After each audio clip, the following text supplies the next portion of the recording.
зборуваме за една тема за која што веруваме дека е доста важна за секој еден средношколец, чисто за она се што ве очекува на вашиот кариерен и образовен, па дури и животен пат. Веруваме дека овој муабет, ако не го добиете во училиште или дома, ќе може да го слушнете преку нашиот подкаст и ќе може да ви влија вашите одлуки понатаму во ИТНА. Да, здраво од мене, јас сум Никица и вие денеска го гледате последниот подкаст од оваа сезона на генерација ММ. Всушност, голем дел од нашето работење го посветуваме на кариерното советување, на менталното здравје. Затоа сметаме дека можеби овие теми се доста важни да ги опфатиме при крајот на учебната година, кога баш сега се почнуваат се тие избори за факултет, полагање на матура, сите тие промени на состојби, излегување од комфортни зони, па токму затоа овој подкаст ќе го насочиме во таа насока. Како гости ги имаме училишниот психолог Гордана Блажевска-Спиридонова. Погодив, така се. Здраво и добро дојдовте.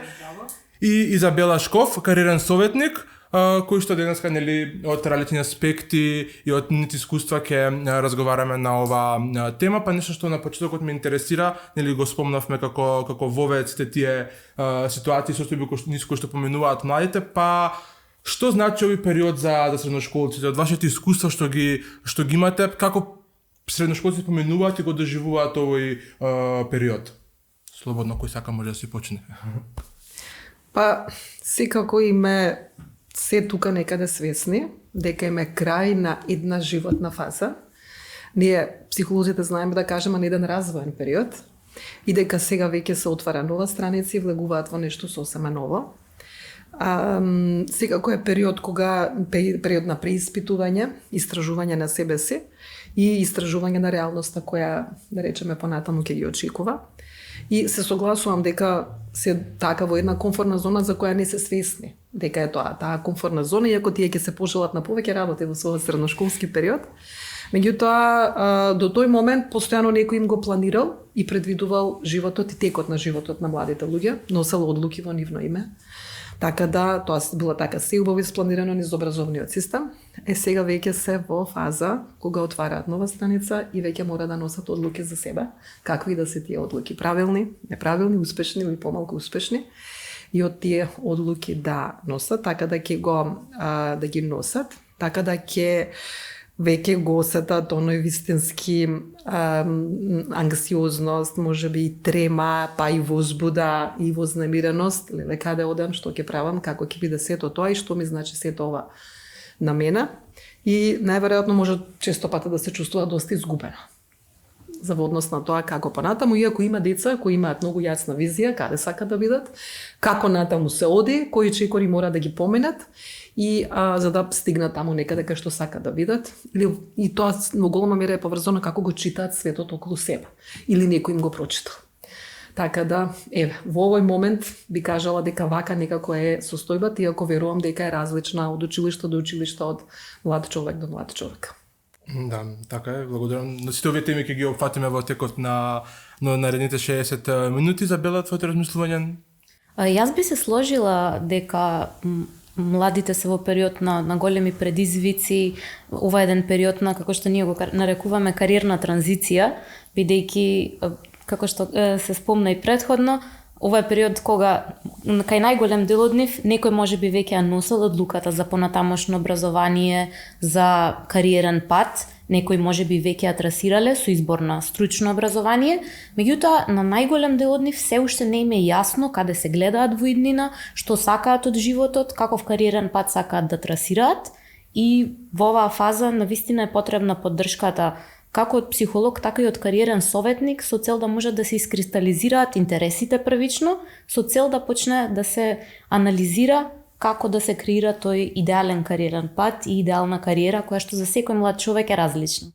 Да, така нели секој различно си ги доживува тие поими идеално кариерен избор и така натаму. Сега бидејќи двете работите со младите во постојан контакт со младите, ме интересира како ги советувате средношколците кога станува збор за овој премин, како да го направат тој премин од средно кон факултети, особено нели кога станува збор за излегување од таа комфортна зона, кои совети им ги давате на младите, како тече тој разговор, да кажеме, со младите?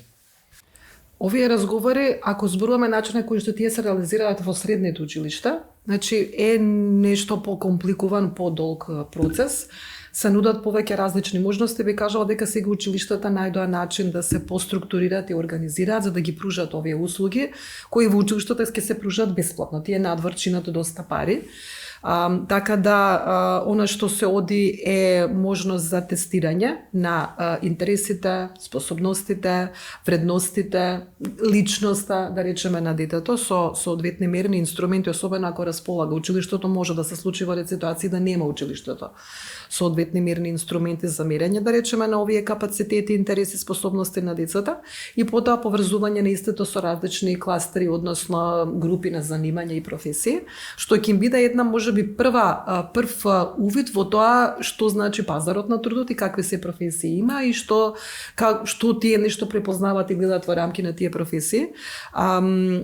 Потоа, да речеме, реализираме некои групни, тоа се може да бидат, значи, индивидуални советувања, потоа некои групни советувања во одности презентации, дискусии, во однос на, да речеме, што значи да се креира кариерна патека, што значи едно кариерно движење, како се формира еден образовен кој те води кон еден кариерен план, да речеме како се истражува пазарот на трудот, кои се добри стратегии на барање работа, овие вештини, што значи интервју, што значи изработка нели на CV, ќе ги прашаш што значи мотивацијско писмо, нешто као тука добиваш насловно писмо, што ќе ми е тоа. Оглавно мисля дека тоа таму некаде треба да има некој што бара работа, не им ни текнало дека ствари тие може да поменете своето CV да го остават таму. Јас вас сум ве избрал и сакам да видам какви се услови за работа кај вас, така да ваквите, барем отварањето на ваквите опции кај нив и можноста да поразговараат за оваа тема, можеби ќе им даде една самодоверба, поинаку да посериозно да го сватат, да речеме, овој процес. И секако од помош се нудиме некои работилници, во однос на тоа, да речеме, можеби во 4 наврати со по 2 часа, посериозно малку да седнат да се истражуваат себе си, од каде потекнуваат, како настанале, како се случувало, како им се развивал патот, така да доста работи откриваат. Интересно им е бидејќи тоа групна пат, они го споделуваат едни со други, па слушаат. Има една интересна вежба каде што даваш некои проблеми, а потоа тоа ливче кружи од сите и сите даваат предлози на решение. Вау, деца да се види. Колку интересно, ќе го пробам ово по паралелката, да речеме, ќе кажат. Така да, секако дека не секогаш, тогаш, ако го во тој момент знаат да бидат збунети, што понатаму и како понатаму, во однос на можностите кои им се нудат, па се користат и некои креативни техники, да речеме и проективни техники на пронаоѓање и можност, да речеме, како интуитивно може да води кон, да речеме, некоја одлука или како да се направи проценка на своите капацитети и да види што тоа може понатаму да го, да речеме, применува и да се испроба. Да. Верувам дека Изабела ти како кариерен советник од сите индивидуални сесии, групни сесии што ги имаш со млади, дека можеш импакт да дадеш, нели, што им советуваш на младите? Па далеку од тоа дека ние директно им даваме совет за каква одлука треба да донесат. Значи, она што ние како кариерни советници и во рамки на Асоциацијата за кариерни советници и во индивидуалните пракси кои што сите ги имаме, им советуваме како да донесат самостојна и информирана одлука. Значи, одлуката за нашата кариера далеку од тоа дека треба некој друг да ја донесе, бидејќи тоа ќе биде наше идно работно место каде што ние ќе посветуваме барем по 8 часа од понеделник до петок, нели, во периодот на нашиот работен стаж. Така што прво е освестување на тоа која е улогата на кариерниот советник, значи дека кариерниот советник е оној кој што слуша и поставува вистински прашања со цел да може, нели, клиентот, односно младиот човек да се насочи самиот по својот кариерен пат, а од друга страна понатаму навлегуваме во она што е улогата на клиентот, односно како младиот ученик да се води низ тој процес на да го избере својот пат. Сега тука многу често поминуваме низ 4 фази.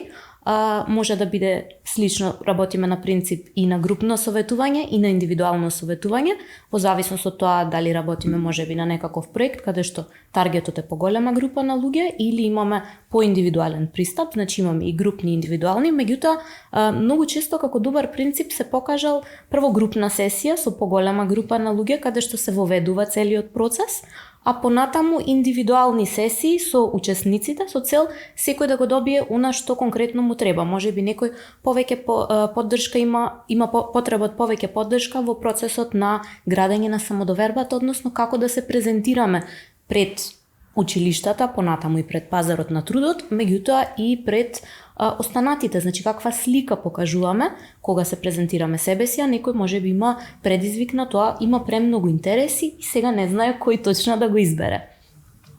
Често се водиме низ процесот на првиот чекор би бил слично како што беше спомнато, значи спознавање на самиот себе, значи кои се моите интереси, кои се моите вредности, како изгледа моето идеално работно место. Дали одам во канцеларија или работам од дома, или можеби работам на некакво хибридно работно место. Како сакам да ми изгледа односот со колегите, дали сакам индивидуална работа повеќе, сакам групна работа или мешавина од двете. Значи, кои се моите вредности на работното место, која е мојата визија, значи како сакам да се проектирам во иднина. И многу често кога ќе дојдеме до процесот на визијата, кај дел од младите луѓе има чиста слика, тоа е навистина мал дел, меѓутоа кај голем дел тука се појавува првиот наплив на страв и оној предизвик. Сега како јас не можам да се проектирам во иднина, како сега јас да знам како си го замислувам животот во следните 15 години, каде се гледам. Викаме добро, значи добро е да знаеш што не сакаш. Бидејќи во тоа што не сакам, точно. Многу често младите луѓе, дали под влијание на медиумите и на се она што ни е достапно денес, или под влијание на врсниците, или под влијание некогаш и на родителите, многу често си ги наметнуваат тие кариерни визии и идеи на општеството, без да се преиспитаат дали на вистина тоа го посакуваат. И кога понатаму нели во процесот на самоспознавање ќе продискутираме па дали вака си го гледаш работниот ден, значи на пример еве еден доктор има ваков работен ден и сите овие работи ги прави во текот на еден работен ден. Па вика, мене тоа ми е премногу и јас не сакам толку многу различни обврски да менувам во текот на работното време. А може би ме интересира медицина. Сега, понатаму одиме во процесот на истражување на пазар на труд, што од медицината тебе те интересира? Значи, кои се гранките на медицината, бидејќи многу често кога размислуваме за факултетите, ги гледаме еднонасочно факултетите, како буквално еден автопат кој што само оди право и нема никакви исклучувања, а далеко од тоа, значи навистина кариерата е процес на едно разгранување и буквално насочување во она што нас не интересира од пазарот на трудот и во вториот чекор буквално тоа и го правиме, спојување на интересите со пазарот на трудот и понатаму откако ќе донесат одлуката, нели, самостојна информирана одлука, добро е тука секогаш да добиеме инпути од другите луѓе, добро е да се слушуваме мислења, далеко од тоа дека треба да само да сме убедени само во нашето, меѓутоа важно е да знаеме што сакаме и што не сакаме. И понатаму одиме кон процес на донесување на одлука, нели, клиентот ја донесува одлуката и понатаму правиме акцијски план. Сега со ова одлука што јас ја донесов, како ќе ја проектирам мојата кариера? Правење на акцијски план и понатаму спроведување на тој акцијски план, бидејќи планирање без спроведување е бескорисно. Така е, апсолутно. Вие се напоменавте дека периодот доста младите се очуваат со различни предизвици. Како училишен психолог, кои се предизвиците повеќе поврзани со менталното здравје и благосостојбата, а понатаму како кариерен советник од аспект на што значи тој страфен институт, најчесто се манифестира во различни предизвици, па кои се тие, како мислите дека би требало младите да ги надминат ваквите предизвици? Ако зборуваме за овој период кога тие се веќе пред некоја, да речеме, кариерна одлука или продолжување, да речеме некој процес низ кој што мора да поминат, некако се период во кој реалноста и животот бара нагло созревање на младиот човек. А сега тој дали е така подготвен и така тоа нагло да созре и сето тоа да го операционализира и изведе како што го очекува средината и возрастните. Така да тука секако може да се најдеме со ситуации за недоволно развиени, да речеме, навики, работни навики за учење, недоволна кондиција за учење, неразбирање на самиот процес на учење, да речеме. Потоа недостиг на искуство. Па просто не може да предвиди. Еве како што кажа сега убаво Изабела, да предвиди овие чекори каде ќе ме однесат, да има поголема чувство на контрола, дека може да се снајде со тоа, да речеме, што го очекува. Исто така многу често имаат и погрешна слика и представа за светот. погрешна слика и представа за она што ги очекува или што може од нив да се бара. Во една ситуација со едно дете што разговарав, толку беше одлично во предметите хемија и добро викам, што мислиш да работиш во оваа индустрија, во оваа професија, викам, таму има малце луѓе, сигурно се наоѓа доволно работа, и како не ми вика да носам бел мантил цело време, вау. Значи вика, представам за дете, а некој порано треба да му каже, не е во тоа работата. Така да и тоа е, да речем, еден предизвик со кој се среќаваат, секако дека ова ги води. Кон состојби на анксиозност, на загриженост, чувство на ненадминливост на се ова, и тука добро е, нели, да се најде поддршка, да се бараат ресурси, да се бараат извори на информации кои ќе сака да те сослуша, кој сталожено ќе може да ти објасни некои работи, ќе ти ги отвори очите, така на некој начин да ти ја пренесе матрицата на светот. Тука навистина може да бидат важни и родителите или било која друга значајна и трпелива личност во обкружувањето на младиот човек. Некогаш може да биде тоа и класен раководител, да речем, ако збориме за средношколци, кои што некогаш и контакт. Сега, тоа е нешто што недостига во нашиот образовен систем, што не го сваќаме доволно или се уште возрастните не препознале, колку е важно кариерното, барем поддршката на младите луѓе во кариерното насочување и представа што тоа значи, да речеме да се почне уште можеби од ова сме го гледали и по филмовите од земјата од надвор, каде што во градинка ги прашуваат за што сакаш да бидеш кога ќе пораснеш. И тоа му се придава значење на тоа. Па тие деца, вау, сега тоа ќе отвори очи, па се најнаш. Секако дека ова ќе порасне и ќе се промени, меѓутоа секако дека различните делови од образовниот систем може да понудат различни видови на услуги во однос на овие сегменти, па да речеме, барем да им дадат можност во рамки на предметите да ги запознат различните професии, да донесат можеби студенти кои студираат, да речеме во тие на одредени факултети, да донесат вработени, да донесат специјални или стручни лица, да речеме во работењето на одредена професија, кој што ќе може навистина да му помогне на детето сериозно да се заљуби во одредена професија. Исто така може да направи да изгради потогашна представа, да речеме за професијата, така да затоа велам е сложен процес кој подразбира запознавање на себе си од повеќе страни и запознавање, како што убаво кажа Изабела, и на работата и типот на работата, од што се состои, за да може да види каде може да му биде, да се најде, да му биде применливо тоа што тоа детето што го познава. Ме крај крајшто навистина е важно.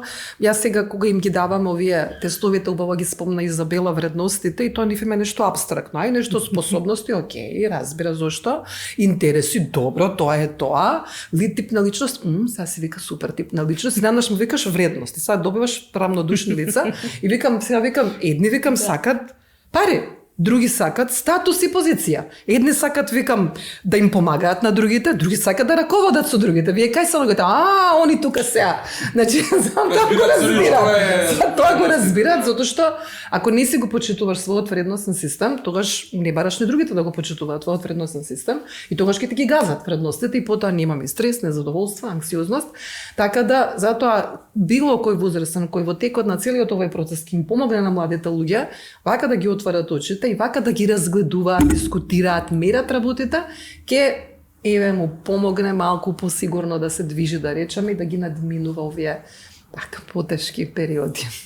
А колку често се чувствува средношколците загубени? Особено при крајот на нивните средношколски денови. Каде сега јас понатаму? Тоа ако сериозно ги прашаш. Инаку спротивно, они има тука ваков еден став, јас се знам. Знам и за тоа, они знаат и за нас. Ствари се што треба. Така да, ако малку посериозно ги потпрашаш, почнеш да им поставуваш прашања кои бараат повеќе размислување, прашања кои бараат вака еден филозофски пристап на животот и согледување, една обработка, асимилација, тога наеднаш сваќаат дека добро, чеки са више не се смее, веќе не е вообразено, нема она социјалната маска, јас знам најдобро.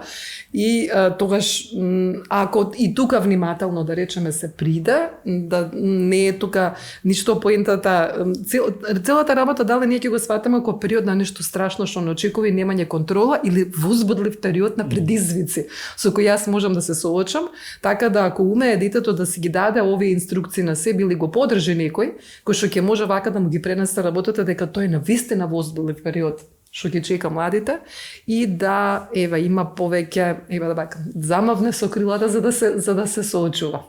Да, никогаш и тоа, јас знам се или ја ги имам сите информации, знае да биде уште дополнителен предизвик, зашто од многу информации па после не знам каде да се движам во која насока, што понатаму.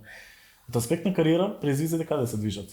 Јас мислам дека од аспект на кариера предизвиците ги има и кај децата, клиентите и кај кариерните советници. Ја веќе почнам со нашите предизвици.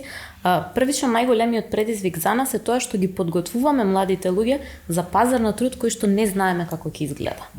Толку брзо се менуваат професиите, толку брзо одредени професии стануваат непотребни на пазарот на трудот, а други пак професии изникнуваат.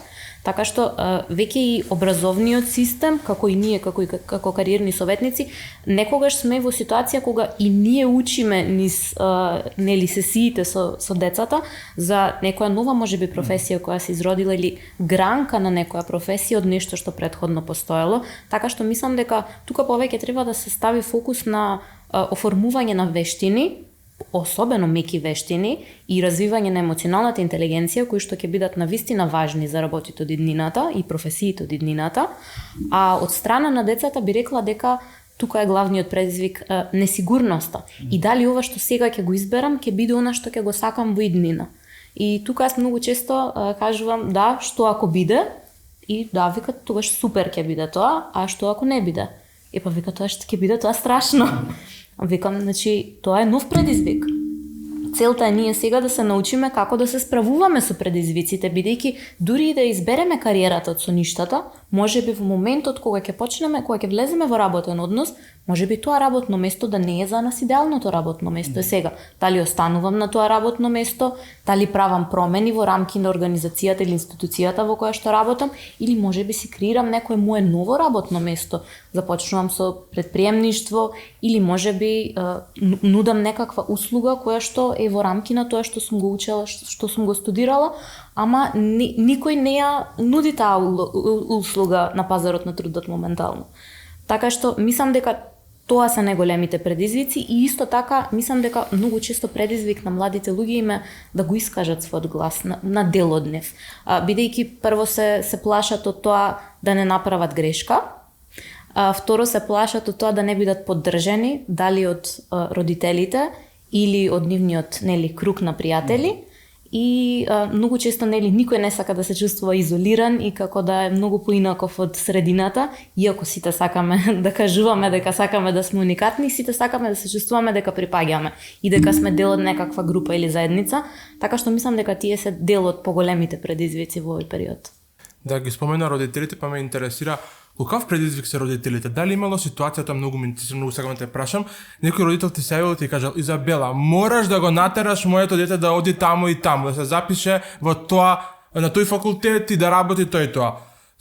Тој имате процес однос од родител средношколец, па и однос од родител кариерен советник, како се одвива таа комуникација и колку родителот може да му помогне детето во изборот на идниот кариерен пат? Или да му Да, точно.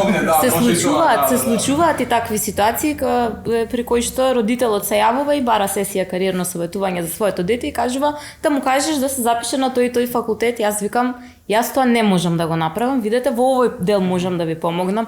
Можеме да истражуваме интереси, можеме да истражуваме, ако нема детето идеја за кариера, почнеме од RIASEC тестот, па ќе ги истражуваме интересите, па ќе дискутираме, па ќе визионираме малку, па ќе правиме можеби водена медитација со цел да допреме до можеби нешто од тоа, од интересите е длабоко вкоренето во нас, а не сме го извадиле на површина. Дали родителите го разбираат, зашто се прекинав, го разбираат тој процес дека мора така да биде? Би рекла дел од родителите да, а кај дел од родителите треба да работиме на првично што е тоа кариерно советување, што е мојата улога како кариерен советник и која е улогата на детето и која е улогата на родителот. Родителот е поддржувач на детето. Родителот не е оној кој што одлучува за детето, а често тоа знае да биде и така, особено во ситуации кога родителот има две екстреми, кои што често се застапени, ситуација кога родителот многу си ја сака својата кариера или има некаков семеен бизнис, па сака да го остави на своето дете, без разлика дали детето сака да продолжи во таа кариера, или има ситуација каде што родителот воопшто не си ја сака својата кариера и не го сака тој кариерен пат во никој случај за своето дете, а можеби детето пројавува интереси и таленти за таа кариера. Како тогаш може да се искендла таа ситуација? Како вие како кариерен советник го хендлате тоа? Тука првично се запознаваме, значи и што детето сака да извлече од процесот, бидејќи детето е главниот корисник, а потоа што родителот сака да извлече од целиот процес, и тука навистина треба да ги нивелираме очекувањата од сите страни и што може да се добие. Мислам дека тука е најважно да се биде транспарентен. Јас често сакам да велам дека кариерното советување е психолошко советување за кариера, бидејќи тука навистина гребиме под површината на тоа што се сакаме да правиме во нашето професионално време, а некогаш и во нашето слободно време, бидејќи кај дел од поединците кариерата се испреплетува и во слободното време. Така што очекувањата и балансирање на што е тоа што детето го очекува и што е тоа што родителот го очекува, а што е тоа што ние како кариерни советници можеме да го понудиме. И мислам дека навистина е важно прво родителот да свати која е потребата од кариерното советување, за да може понатаму процесот да тече погладко.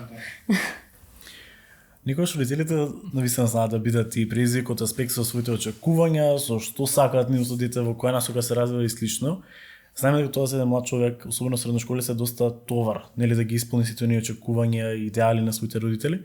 Како мислите дека тоа влие на нивното ментално здравје и како они да се справат со тоа, дали ќе ги оправдаат своите очекувања пред своите родители? Тука би кажала дека има тешко е да се така генерализира и така да се прави толку едноставна некоја шематска подоба, меѓутоа можам да кажам дека имаме тука две групи на деца. Тука многу е важно колку е функционален односот и одржан односот меѓу родителот и детето. Така да тој родител кој успеал функционално да го помине своето дете, да речеме кога било дете и сега кога е адолесцент и напорен и тежок во својот период на осамосталување, а кога уште не ја чита реалноста на начин како што родителот сака и очекува и знае дека е неопходно да се чита на тој начин реалноста за да може да нели воопшто патува низ барањата на животот. Така да едната онаа каде што имат доволно функционален однос успеват да се најдат средината. Во главном тоа се родители кои ги раснат своите деца со избор, ги раснат со право на одлука и им ја препуштаат во најголем број ситуации ним одлуката, иако не значи дека нема да стои дел на советување, на сочување, покажување можности и слично. Тука секако се важни комуникацијските вештани, да речеме, на родителот и секако имаме една категорија кои што умеат да бидат тврди, умеат да бидат поригидни, контролата им е важен дел, иако тие немат име за ова, меѓутоа се препознава во односот. Доволно, да речеме, со нас кога зборува со служби, а камоли со своето дете, и тоа знае да буди чувство на лутина, фрустрираност и отпор кај детето. И оно што е најнегативниот ефект од оваа ситуација, што можеби најдобро да го знаат родителите, дека го добиват токму спротивниот ефект до она што сака да го постигне. Дека нешто помек приот навистина ќе отвори поголема можност за детето да застане да разгледа некои опции, да сослуша добри совети и насоки што него ќе му се најдат понатаму во животот, бидејќи, пак ќе кажам, децата немаат искуство. Родителот е значајна и важна личност која е голем дел од животот на детето и често пати е модел и многу пати тие им ја пренесуваат матрицата на живење и ако ова успешно знае да го направи родителот, да има малку поосвестено и родителство, така да може доста да биде поддршка за детето, да го научи да биде самостојно, а да биде подготвено да ги препознае вредноста на советите или насоките кои ги добива. Ние како државни училишта немаме толку обврска кон родителите, така да мислам дека некогаш и родителите кога ќе го видат тоа, окей, дека тој не е тој што се прашува, туку дека ние го даваме апсолутно приоритетот на детето, така да им, добро, така малце ќе се повлече во домашни услови. Ние ако го веќе предвидуваме понатамошниот тек на овој разговор, секако може да се пушти малце николче за понатамо како да се снајде детето, да речеме, во ваков разговор и ваква ситуација. Ама пак би кажал дека во рамки на државните институции родителите очекуваат да ја заврши институцијата таа работа. За сето ова, па имаме доста, да речем така, одврзани раце за советување на децата и потоа нели децата да се одлучат, да се ги прават одлуките. Иако се согласувам со Изабела, дека имало ситуации каде што родителот навистина негативно влијаело. Јас имам, кој се вратат сега, завршила, па се вратила, или сами родители, кои мене ми кажала дека мајка ми сакаше јас да изберам и тој факултет, и таа работа, и ден денес ми е крива што сум ја послушала мајка ми, што јас заглавив во оваа професија која ден денес ја работам, и тоа е навистина тажно. Не знам, на 52 години тоа да го сватиш. Така да, еве, тоа е таа одговорност на родителот да не го направи тоа на своето дете, бидејќи навистина тоа е животот е на детето. Децата не ни припаѓаат нам. Децата се припаѓаат на себе, му припаѓаат на животот и најдобро да се гледаме што можеме ние да вложиме и да дадеме, да посочиме, а тие да ги носат одлуките, бидејќи ќе мора да ги носат и последиците. Да, таа матрица уште на осамостојување на децата од родителите кај нас уште тешко ја напуштаме. Спомнувам како училиште што правите и слично во однос на и подршка во кариера, раст и развој, и во подршка на ментално здраве во состојба. Дали знаеш дали тоа е ситуација со сите училишта? Дали секој средношколец има таква можност во своето училиште или можеби ситуациите не се баш такви, зашто знаеме дека нели законски согласно политиките треба да има кариерни советници, кариерни центри, но за жал од нашето искуство во пракса не е секогаш во секој училиште така. Дали сте забележале некакви аномалии, би кажал, во поглед на вие како училиште, односно училиштен систем, образовен систем, што треба да ги понудите во однос на оваа прашање? За жал имаме повеќе аномалии од колку ресурси. Тоа нити ни е структурирано, нити ни е соодветно организирано. Ние како, не знам, како народ сме добри во креирање на документи, а потоа завршува тој документ и не оди понатаму имплементацијата, евалуацијата, следењето и поправањето, да речеме, надокнадувањето на грешките, така да вака како државни институции се наоѓаме во ситуација да мораме да одговориме на ред барања на надлежните институции кои при тоа скоро никаков ресурс не ти даваат. Насоки, обуки, документи, програмски документи. Така да, процесот за професионално насочување на младите во завршните години од основното и средното образование, тој сега со новиот закон за основно образование така е наведен со тим за советување, за кариерно насочување, меѓутоа колку се стигнат инструменти за да може да се направи ова до основните училишта прашање, оно што можам да го тврдам за средното, се уште, значи како таков процес не стои во досегашниот закон за средно образование, освен оние документи ние си ги знаеме. Училиштата за евалуација на работата на училиштата, таму постојат некои критериуми и стандарди, меѓутоа едноставно ако ги немаш, ти ќе напишеш дека не задоволува и немаш. Да речеме така да се прават некои мали обиди со, да речеме, некогаш и неправилна примена на мерните инструменти поради што не бие лош глас во околните нели земји. Така да секако се прават повремени напори за обуки на стручните соработници или кариерни советници во рамки и центри на училиштата, меѓутоа и тоа не е ни доволно плански, ни доволно организирано, ни редовно, за да може да се обезбедат вакви соодветни квалитетни, зашто кога ќе го совлада овој процес од 1-2 години стручен соработник, потоа може нели редовно да го применува. Така да сосема се согласувам со Изабела дека тоа е нели одлука на младиот човек, барем да му се покажат сите можности кои може да ги има. И ете така можам да кажам дека во последно време што си тоа го забележуваме, многу ни излегуваат децата надвор во нели соседните универзитети, факултети кои веќе слушнуваат дека нудат подобри образовни можности и услуги.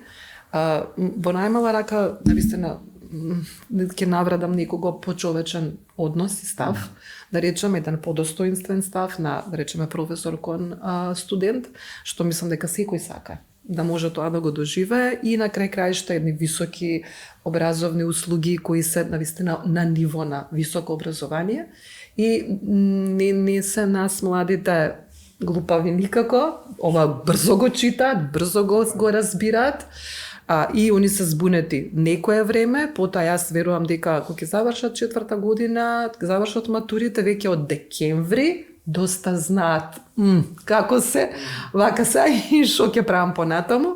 И добро е што денеска барем ова треба да се најде начин во средните училишта, да им се каже дека онаа патека на влегување, не знам, факултет и работа и до пензија, више не постои тоа, може да се работи така, меѓутоа тоа има Постојано никнуваат нови професии, постојано никнуваат работни места во рамки на истите професии. Нови предизвици, апсолутно и тоа. И тоа е се на начин на кој што е многу прифатлив за младите, на милениумскиве деца, дигиталниве на кои што они тоа да работиш од дома, да е преку компјутерот. Јас никогаш нема да заборам, стално им давам како пример една моја колешка на некој начин, таа социјален работник се мачеше по социјалните центри, тоа е многу одговорна работа, многу хумана работа, видна подршка и многу стресна работа.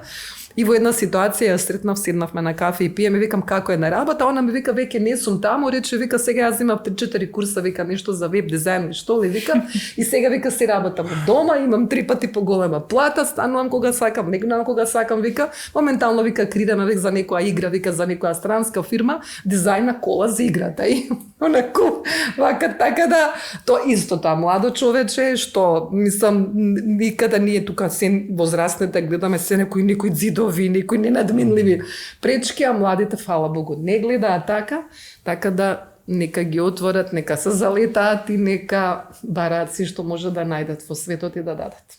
Така е, некако овој пример што го дававте, многу убава подлога ми направи за следното прашање. Многу пати до сега спомнавме кариерен избор, да избереме начин, нели како да го направиме тоа, па ме интересирам како можеме да кажеме и дали можеме да кажеме дека кариерниот избор што сме го направиле е правилен. Дали тој кариерен избор и правилен можеме да ги поврземе во едно?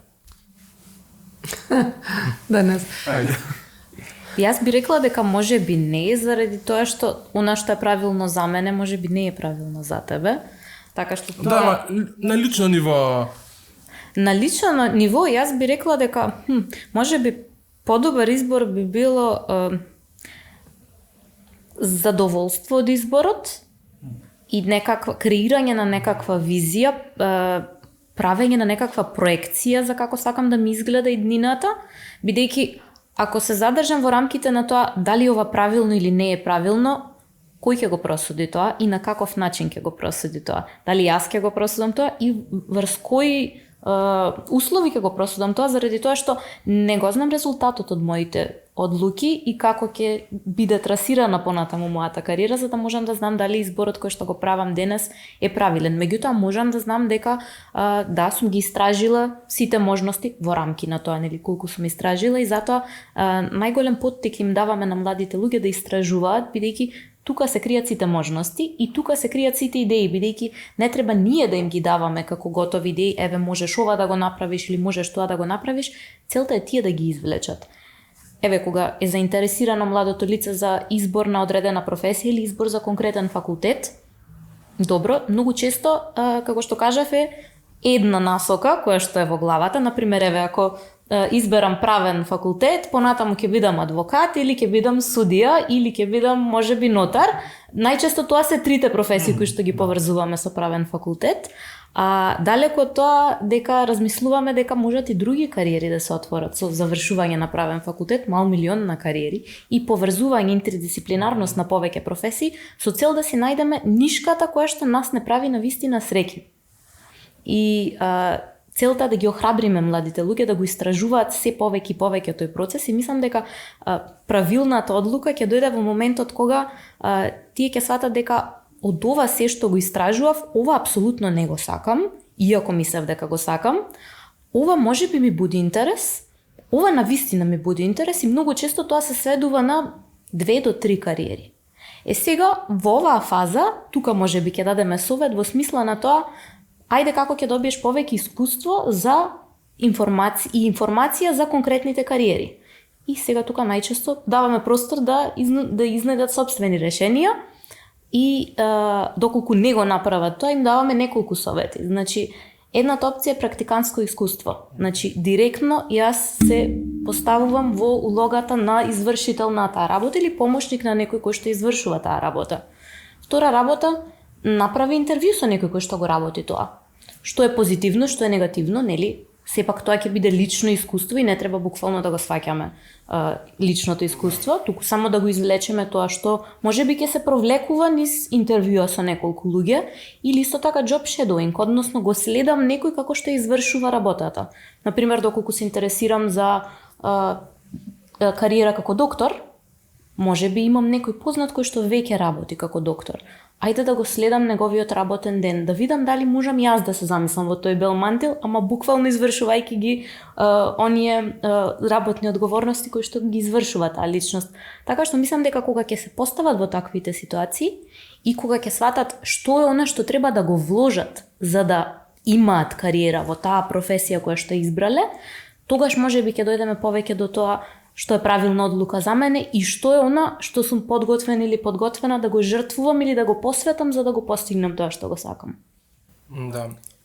Вашето искуство во оваа насока, дали младите некако чувствуваат притисок дека мора да направат правилен избор, дека тоа што ќе го направат мора да биде правилно? Или не е баш таква ситуацијата?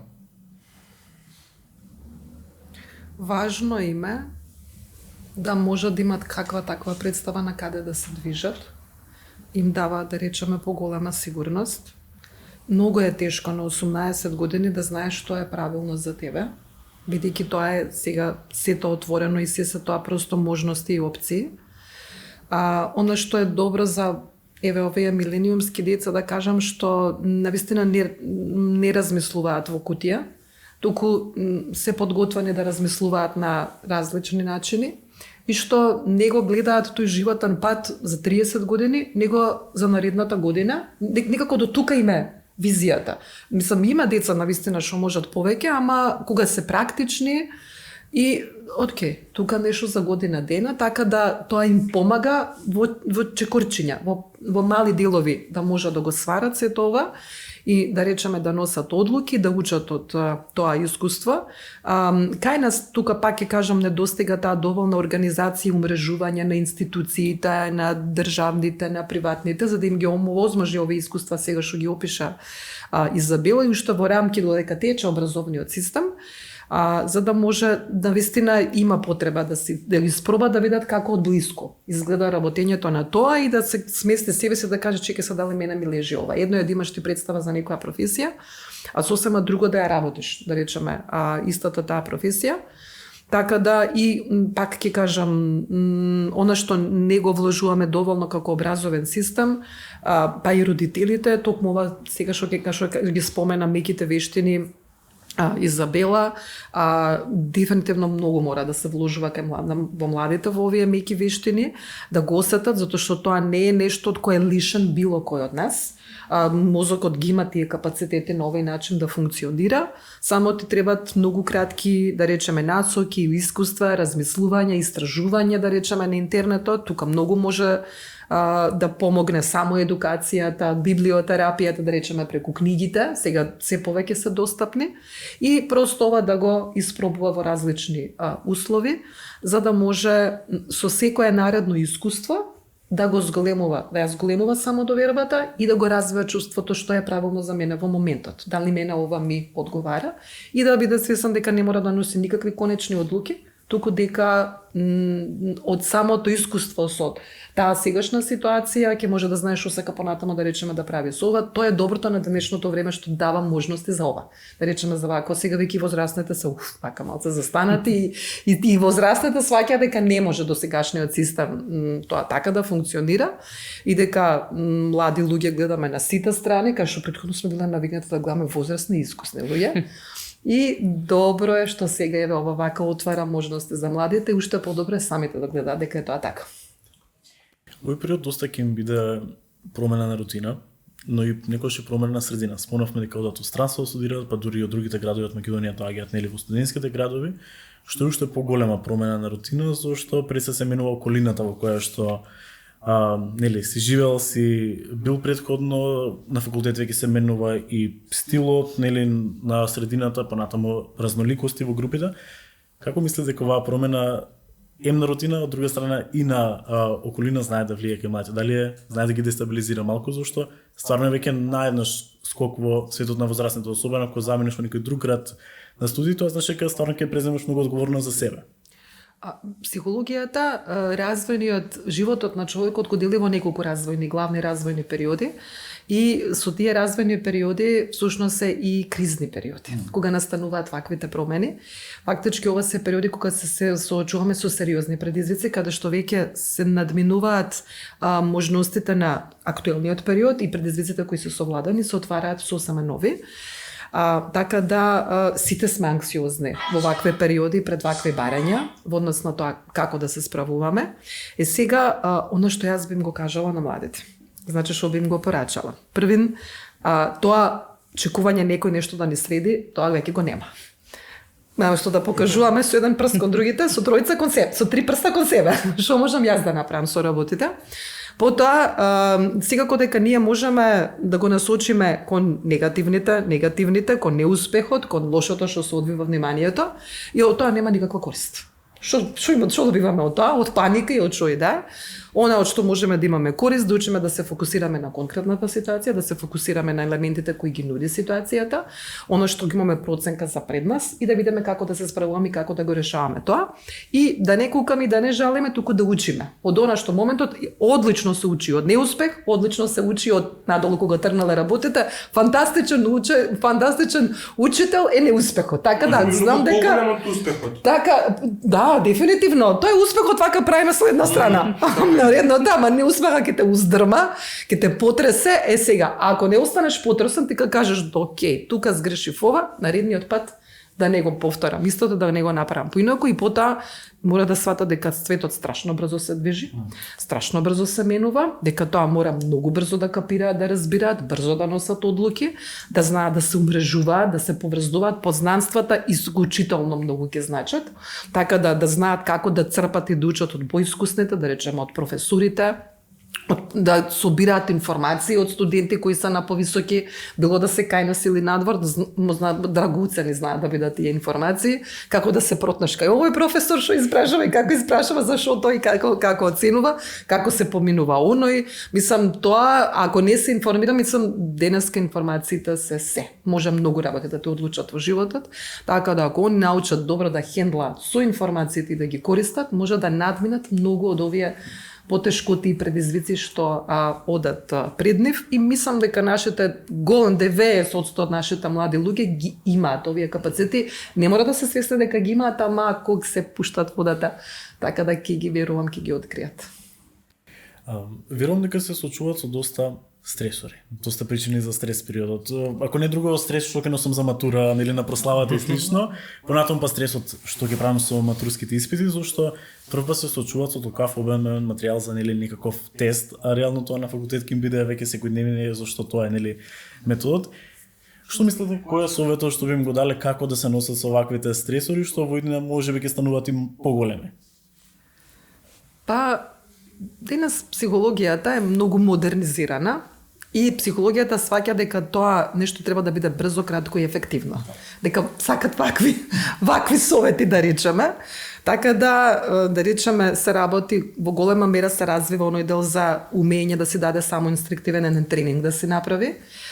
И тоа се вика една техника на контрола на мислите, каде што едноставно се учиш да се дадеш инструкција дека сега се фокусирам на стрес и анксиозност или се фокусирам на задача. И она што правиш, се го лоцираш само дека, окей, сега сум под стрес, а кои се сега елементите на задачата? Што требам, што ми бара сега јас да го направам во овој момент оваа ситуација, и го учи со секоја наредна задача, секоја наредна ситуација да го пренасочи на елементите на ситуацијата кои се пред него, бидејќи мозокот ова знае да го прави. Мозокот прави проценка на информациите, на ситуацијата, ги поврзува, значи ги линкува информациите кои се едни меѓу други и размислува во име на барање на решенија. Така да кога ќе го научиме мозокот да не се фокусираме на стресот и анксиозноста, за стресор го одговорат на организмот, туку да се фокусираме на ситуацијата, таа ни дава добра содржина со која да се занимаваме, наместо со стресот. Јас спомена Изабела емоционалната интелигенција, па би рекла и психолошката писменост, која кај нас недостига, се уште нова да се работи. Надвор развиените земји многу се ги користат услугите на нашата професија, психологијата и психотерапијата, така да во голем на овој начин стануваат и развиваат психолошка писменост, така да умеат и самите да хендлаат со голем дел од психолошката терминологија и да се ги применуваат со кратки чекори на самите себе си, го учат мозокот вака да приоѓа на стресните ситуации. Тоа можеби да носи кон една друга ситуација подготвено за да мултитаскинг, да се одговори на што е можно повеќе задачи, што значи голема носи кон прегорување, така да бара друга стратегија на справување. Меѓутоа, да, тоа се сите предизвици пред современиот човек, како што живееме. Дали се било ти имало некој можеби лична техника како се справуваш со стресните ситуации? Апсолутно се сложувам со се што кажа Гордана и сите тие работи се многу важни, меѓутоа покрај менталното здравје мислам дека треба да стави младата личност фокус и на физичкото здравје, бидејќи физичкото и менталното здравје одат во пакет, така што многу често, особено од како ќе почнат на факултет, значи првиот семестар знаеме или првата година, првите 2 семестри се најтешки, психички, меѓутоа и заради сите овие промени со кои што се соочуваат младите луѓе, мислам дека добриот сон прво е исклучително важен, а многу често занемарен од страна на студентите, правилната исхрана и фокус на тоа нели да го нахраниме телото со цел да ја нахраниме и главата и умот. И понатаму физичката активност, која што еве и јас во моите рани денови како студент ја занемарував, а во моментот кога ставив приоритет на тоа се одрази позитивно на сите други аспекти и секако тоа, нели, фокус на менталното здравје и некој селф-чек, значи контрола на тоа до каде сум сега, што може би ми предизвикува незадоволство, што од ова е во моја контрола. Многу често мислам дека е важно да ставиме граница на тоа што можам да контролирам и ако можам да го контролирам, како можам да го променам со цел да имам посакуван исход и што е нешто не можам да го контролирам и можам да го пуштам бидејќи не можам да го променам и не вреди да се фокусирам на тоа што не можам да го променам и да ми навлегува тоа и да ми одзема ментална енергија, да ми навлегува во моето секојдневие и да ми го руши мирот, кој што навистина е тешко да се најде како студент, кој што навистина влегува во период на многу големи предизвици, период каде што претходно се било безбедно, организирано и спланирано од некој друг, а сега во голема мера треба да се планира секојдневието и да се организираме со цел да постигнеме некакви резултати кои што само од нас зависат.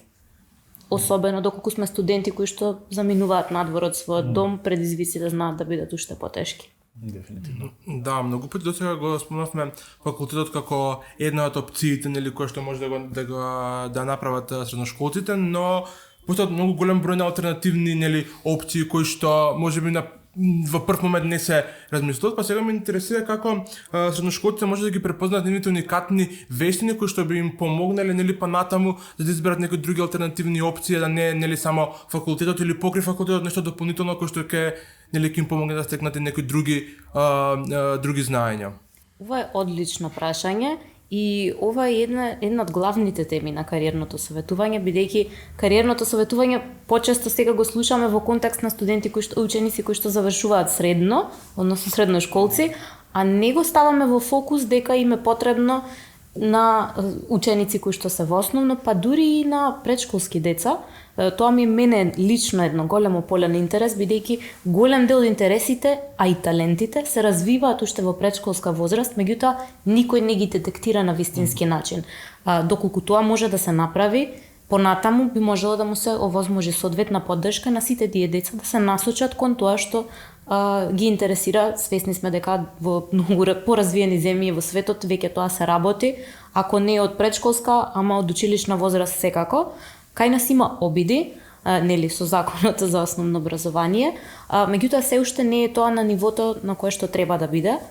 Ама мислам дека сепак не е се залудно и дури покрај тоа што стручните служби работат со децата, мислам дека треба да биде и одговорност на секој наставник, барем во рамки на своите предмети, како што кажа Гордана, да ги истражи различните професии кои што се поврзани со тој и сродни предмети, можеби да покани одредени индивидуи со цел да се истражат потенцијални кариерни патеки, и да се стави малку поголем фокус на стручното образование, бидејќи навистина може да не насочи кон нешто кое што го сакаме, доколку навистина се познаваме длабоко себе си, а за да го правиме тоа, сите овие техники кои што досега ги дискутиравме во рамки на кариерно советување, во рамки на ментално здравје, добро е да се разговараат со децата уште од помала возраст. Прво да се запознаат со терминологијата, да се запознаат со начинот на донесување одлуки и како можат да донесат самостојна одлука и зошто е важно да носиме самостојни одлуки, за понатаму да може пополека да се воведуваат во процесот на кариерно истражување, бидејќи во таа фаза немаме некакви големи одлуки, меѓутоа кариерното истражување и како треба да биде присутно, а свесни сме дека децата уште од мала возраст пројавуваат интерес за одредени кариери. во тие моменти, точно, во тие моменти треба да го препознаеме нивниот интерес и да го поттикнеме. Да ја поттикнеме нивната природна љубопитност, бидејќи во порана возраст сите ние сме многу пољубопитни од тоа што сме сега и како што старееме, полека забораваме на таа љубопитност и се задоволуваме со тоа што ни е сервирано. Доколку ја поттикнуваме таа љубопитност, навистина можеме да направиме многу голема разлика прво во самодовербата кај детето и начинот на кој што се гледа самото себе, а понатаму и како размислува за кариерата и за интеграцијата на пазарот на трудот и наоѓање вистина на свое место, вистинско место на пазарот на трудот, бидејќи кариерата ни зазема многу голем дел од нашето секојдневно живење, ако тоа е место кое што не исполнува, влијае на сите други аспекти.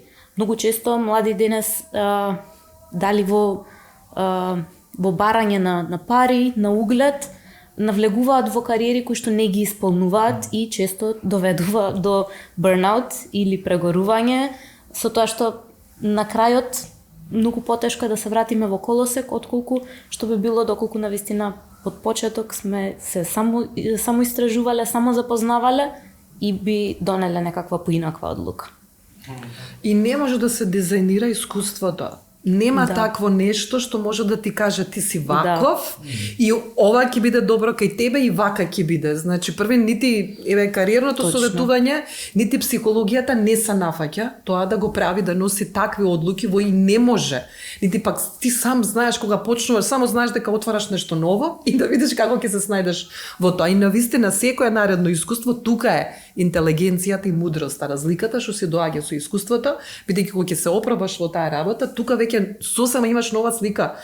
Не знаев дека и во ова сум добар. Не знаев дека вака знам да решавам работи. Не знаев дека оваа професија има вакви можности, вакви проблеми, вакви предизвици за ваков начин на решавање. Така да тие да имаат представа што значат меки вештини, што значат комуникацијски или конверзацијски вештини, како може да ги користат истите, како може тоа не е мала работа да се справаш со предпоставен кој е добар предпоставен, добар човек, добра личност, или со некој друг кој е ригиден, кој е мобинг настроен. Вау, мислам, така да тука може многу сериозни негативни заклучоци да извлечеш за себе си или да речеме позитивни заклучоци, така да само да се оди и да се испробува. Ја тоа ќе им кажам на младите да пробат се што ќе застане пред нив некојаш и сосема различно од она што го прават. Важно да се нешто нека е на месец, на 2, на 6 месеци, така да информацијско-комуникацијските техники мора да ги совладуваат, јазиците мора да ги знаат и да ги имаат, така да и вака овој дел малку ни е тешко нашите македонски деца да ги вклучуваме да се пласираат во јавност, да зборуваат во јавност,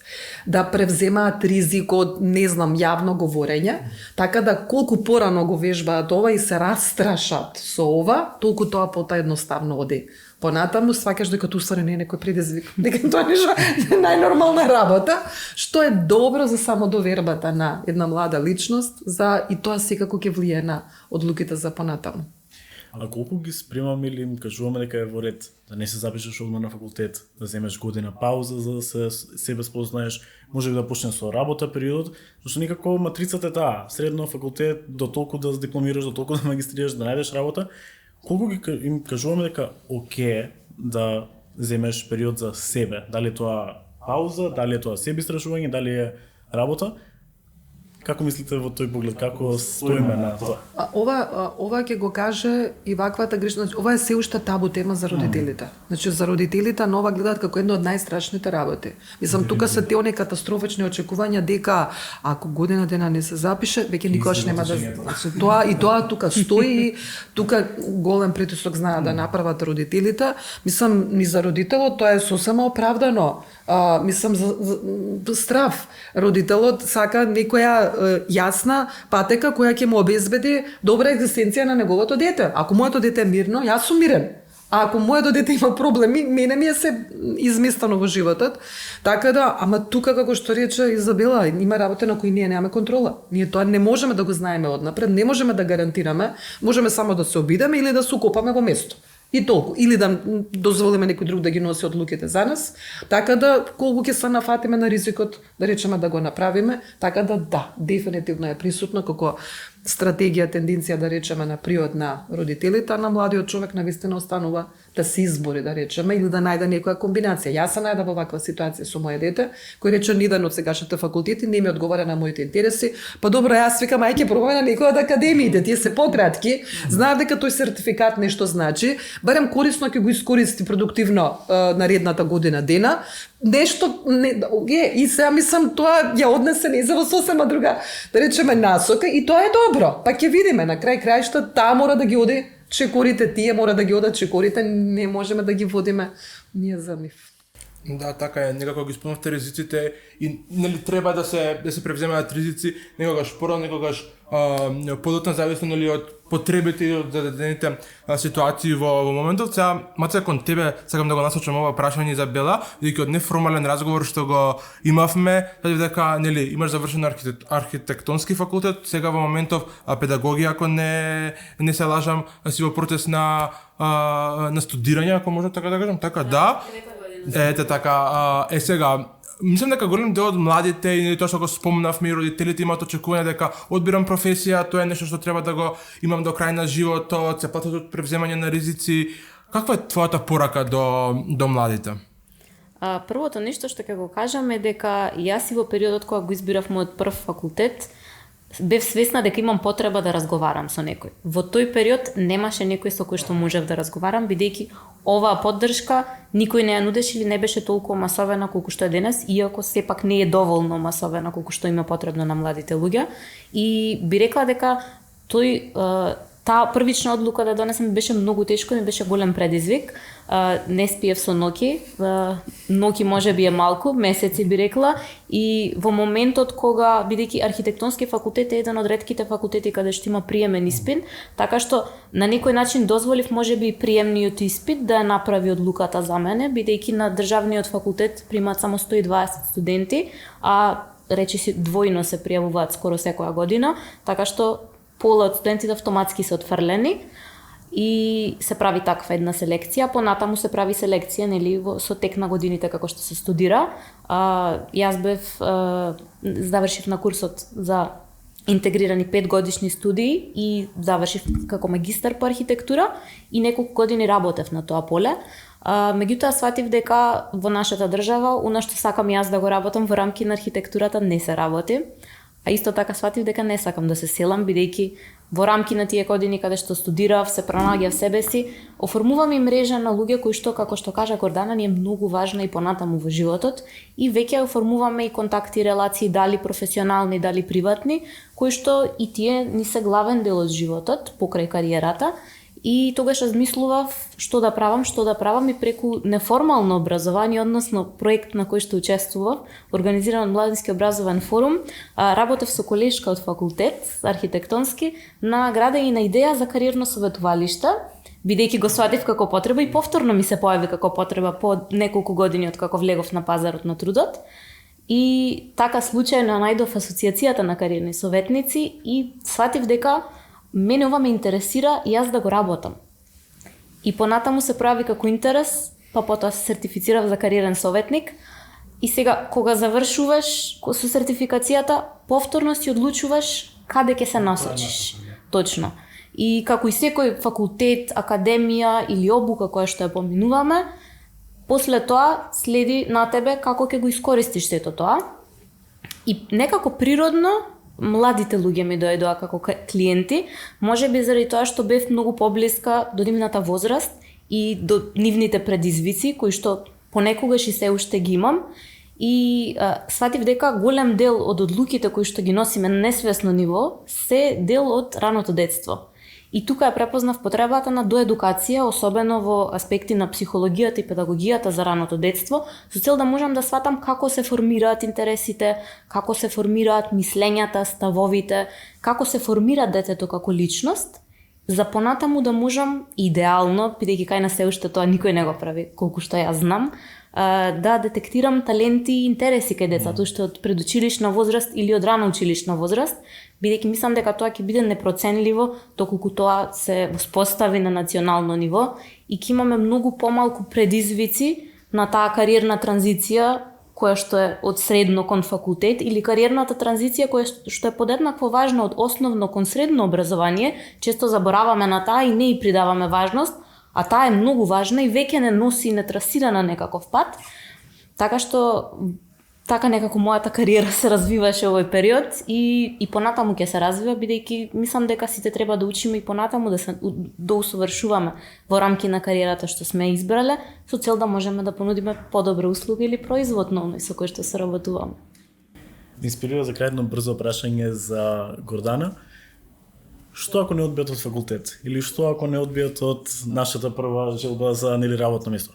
Како со тоа да се правим со тој прв шамар, би кажал, условно кажано, од околината? Како со секој друг шамар. Така правиш. Говорите другиот образ. Викаш, че, зашо? Следото ќе преспиеш вака еден месец, супер, нека еден ден, една недела, еден месец, и после ќе кажеш шо сега? Така да шо е следното? Јас би кажала дека е многу важно воопшто и за сите, и за возрастните, и за младите да препознаваат и бараат ресурси. Значи, ние ако имаме предизвици барања, а немаме доволно ресурси, ете него стресот. И тогаш имаме сериозно чувство на проблем. Ние некако не сме навикнати да имаме ресурси во нашата земја и некако да размислуваме на тој начин и како тие истите да ги бараме. Надвор се сосема свесни како што е важно психолошката писменост, како што е важна информацијата, така си и ресурсите. Така да, во однос на тоа и да разбираат дека некогаш треба да знаат кај да ги најдат, а некогаш како и самите, со самодоверба да ги побараат. Оној самодоверлив став е многу важен пред било кој да застанеш. Веднаш што некој од таа страна застана, веднаш препознава некој со самодоверба и некој кому недостига самодоверба. И така да, ако може вака да се зајакнат со една социјална фасада, моментот колку и да не се осеќа така во моментот, меѓутоа јавно да речеме и да учи како може да влече и да учи од секое, да речеме животно искуство. Така да, еве кога ќе се најде пред една ваква тешка ситуација, едноставно тоа не мора да биде, тоа не е ниту крајот, нити е тука едноставно е нова можност. Така да што, мислам, земјеве надвор така ни пласираат една политика, меѓутоа таа има добар концепт дека е всушност е можност и дека навистина животот може да ти покаже дека тоа било некој добар, некоја добра случка и добар како ова сега што го кажа Изабела, тоа некаде се и провејувало тука некаде на маргините. И накрај сега кога веќе созреала, кога веќе може да го испочитува тој свој дел, тоа веќе ја носело ко нешто кон луѓе од кој таа позадоволна. Така да ова сега кој е случај со нели многу други млади луѓе. Тука некаде би мислам дека би го завршиле разговорот. Се надам дека беше корисен за секој еден млад средношколец кој што се наоѓа на оваа кариерна транзиција. Верувам дека ќе ви помогнеме во вашата одлука понатаму дали е за кариера, за образование или за работа. Ви благодарам многу за присуството и секако би ве советувал доколку имате било каков предизвик со вашиот кариерен избор или со вашето ментално здравје во овој период, како организација сме секогаш тука, може слободно да се обратите и да ви понудиме поддршка за овој процес, зашто и ние сме биле средношколци и студенти сме сега и веруваме дека знаеме како може да ви помогнеме во процесот. Фала ви уште еднаш и се гледаме нека наредно прилика. Благодарам. Поздрав до вас и до младите, можат, одлични сте. Фала ви.